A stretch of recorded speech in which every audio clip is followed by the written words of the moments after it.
We've been hearing stories of the attack surface getting bigger.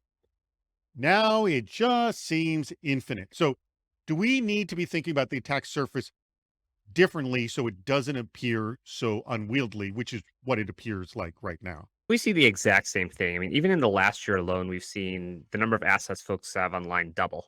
And year over year, I mean, that's an astounding number. And I think we have to stop pretending to ourselves that we're going to reduce this number or that our job is to take things offline. I think we have to switch mentalities and say we should forever expect there to be more coming online, that folks throughout organizations are going to be bringing things online. And security is not going to be able to prevent folks from doing this. It's really going to be a question of how does security keep up to date and track what's going on around them? An old HR friend of mine said to me once, "You'll never be given more resources to do less." And I think that it's a very true statement here that, we're as security professionals, we have to get ahead of this by understanding how our tenants exist in various cloud environments and what our user community looks like. And from there, we can start to talk about how we're going to control that environment. Is there a situation to get better asset management control? Is it just a situation of discovering what you've got and deleting the stuff that shouldn't be where it is?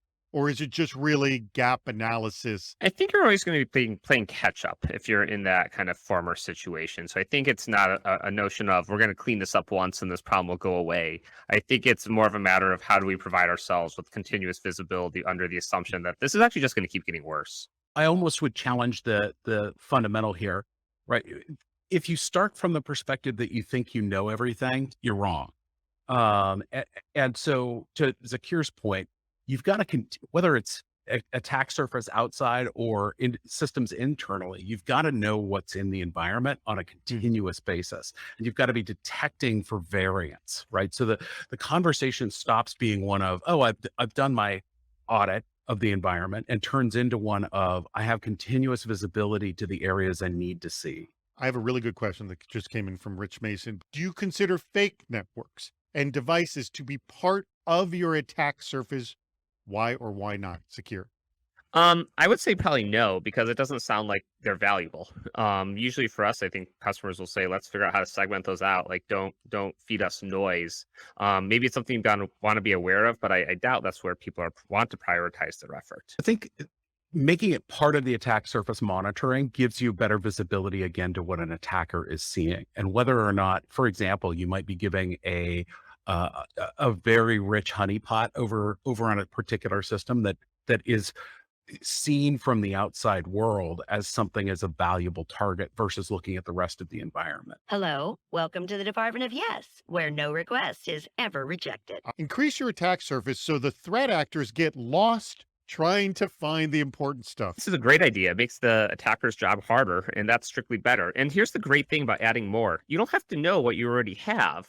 It's completely in your control to simply add more things into the pile. So why go after the hard task if you could simply take the easy path? I'm going to dovetail a little bit off the needle in the haystack, and that's awesome as well.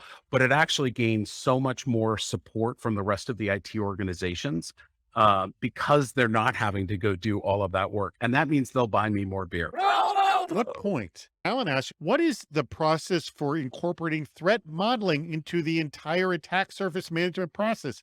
How often should one re-threat model? This should be happening continuously. I don't think it's a matter of, oh, we're going to apply new data once a quarter, like you're too late. I think this is, again, part of this prioritization game. And to me, it's one input. What are people actually attacking is a great thing to be looking at compared to what's actually valuable. Why are you patching things that no one is going after? Yeah, maybe perfect world be an infinite time we would be, but the reality is we don't.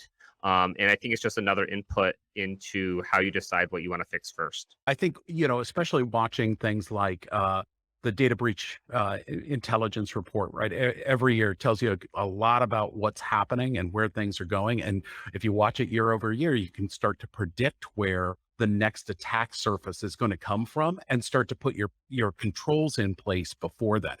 Mike Toole asks a good question. I'm throwing this to you, Secure. What even is an asset in a world of automation, containers, and infrastructure as code?